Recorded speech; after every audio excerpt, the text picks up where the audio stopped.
Florian Silnicki, vous voyez quoi derrière ces sorties de François Hollande? Je trouve, franchement, ça me fait plutôt rire.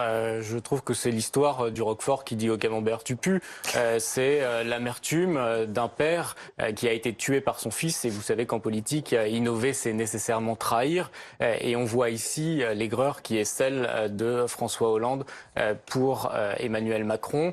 On voit aussi la difficulté pour un ex-président de la République d'accepter l'idée de sa retraite. C'est une question qui s'est posée pour Valéry Giscard d'Estaing. C'est une question qui s'est posée ensuite pour Nicolas Sarkozy et c'est une question qui se pose aujourd'hui pour François Hollande. Il n'accepte jamais l'idée qu'ils ne sont plus, une fois aux fonctions, les sauveurs de leur pays et c'est quand même au fond ici ce qui ressort avant tout. Par ailleurs, et j'en termine là, il y a quand même un côté Éric Zemmour, c'est-à-dire qu'on utilise les formules les plus trash possibles au moment de la sortie d'un bouquin.